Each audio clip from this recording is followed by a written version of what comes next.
रोहतक के विजयनगर का ये वही मकान है जहां पर 27 तारीख को जो सचिन है जिसको पुलिस ने गिरफ्तार किया है उसने हिमानी की हत्या की थी। सचिन 27 तारीख को हिमानी के घर पर पहुंचा और उसके बाद यहां पर गला दबाकर उसने हिमानी की हत्या की और उसके बाद सूटकेस में उसके शव को ले जाकर यहां से करीब 25 से 30 किलोमीटर दूर जो सांपला बस स्टैंड है उसके पास उसने उस सूटकेस को डंप कर दिया। पुलिस ने इस मामले में 48 घंटे की इन्वेस्टिगेशन के बाद खुलासा करने का दावा किया है। पुलिस का कहना है कि हिमानी जो जब अपने घर पर थी सचिन की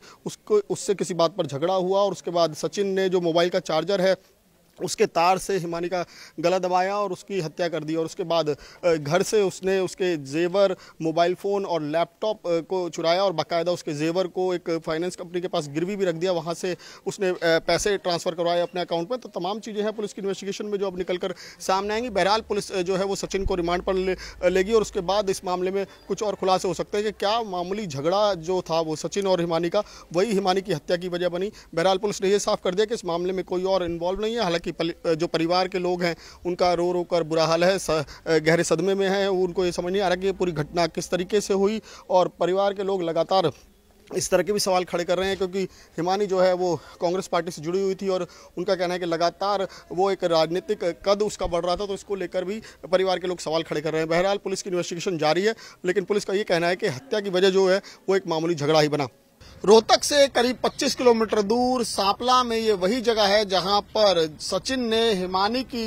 जो डेड बॉडी है वो बैग में रखकर इसी जगह पर डंप की थी। यहीं से पुलिस ने 27 फरवरी को हिमानी की बॉडी रिकवर की और उसके बाद मामले की इन्वेस्टिगेशन शुरू हुई। दरअसल पुलिस को 27 तारीख को एक कॉल मिली थी जिसमें कहा गया था कि यहाँ पर एक बैग पड़ा है, जिसके बाद पुलिस मौके पर पहुंची और बैग की जब तफ्तीश की गई तो उसमें से एक शव मिला, जिसके बाद उसकी पहचान करने के लिए पुलिस ने टीमें बनाई और पहचान जब हिमानी की हुई तो उसके बाद पुलिस इन्वेस्टिगेशन करती रही। इन्वेस्टिगेशन के दौरान सचिन का नाम सामने आया, जिसके बाद सचिन को पुलिस ने गिरफ्तार कर लिया। लेकिन सवाल ये भी खड़े हो रहे हैं कि क्योंकि 2 तारीख को पूरे हरियाणा में जो निकाय चुनाव थे उसको लेकर जगह जगह पुलिस के सुरक्षा इंतजाम थे, जगह जगह बैरिकेडिंग थी। उसके बावजूद 25 किलोमीटर दूर ये पूरा इलाका जो है सांपला जो पड़ता है वो रोहतक के विजयनगर में, क्योंकि हिमानी रहती है वहां पर उसका घर था हिमानी का, तो वहां से वो शव को एक बैग में रख के ऑटो के जरिए यहां तक पहुंचा। ये तमाम सवाल खड़े हो रहे हैं कि आखिरकार जगह जगह पुलिस ने बैरिकेडिंग की हुई थी निकाय चुनाव को देखते हुए, उसके बावजूद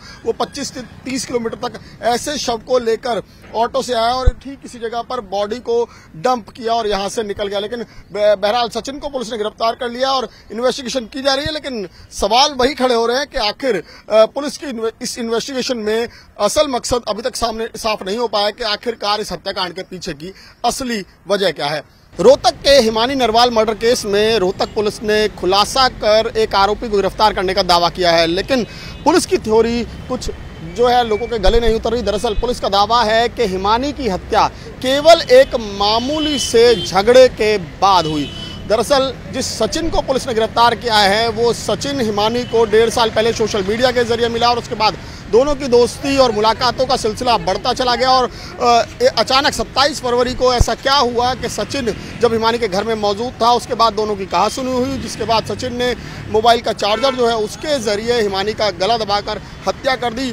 और क्योंकि वहाँ पर कुछ खून के छींटे जो है उस कफल के दौरान वो घर में जो रजाई थी उस पर भी लग गए थे, तो उस रजाई को भी एक सूटकेस में अपने साथ लिया, हिमानी के शव को अपने साथ लिया और यहाँ से करीब 30 से 40 किलोमीटर दूर रोहतक से जो सांपला है वहाँ पर जाकर उस बॉडी को डंप कर दिया। और वहाँ पर जब 27 तारीख को पुलिस को शव मिला तो उसके बाद पुलिस ने पूरे मामले की जब तहकीकात शुरू की तब जाकर इस पूरे मामले में सचिन का नाम सामने आया। लेकिन सवाल इस चीज़ को लेकर भी खड़े हो रहे हैं कि जो पुलिस की इन्वेस्टिगेशन है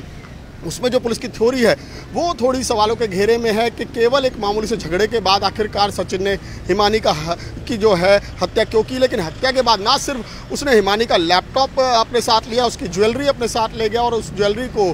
जो एक फाइनेंस कंपनी है वहाँ पर उसने गिरवी भी रख दिया और उसके पैसे भी उसने अपने अकाउंट में ट्रांसफ़र करवा लिया। तो ये तमाम सवाल हैं। बहरहाल पुलिस का कहना है कि सचिन को रिमांड पर लिया जाएगा और उसके बाद मामले में कुछ और नए खुलासे हो सकते हैं। जहांगीर के साथ कौशिक, न्यूज़ 24 रोहतक।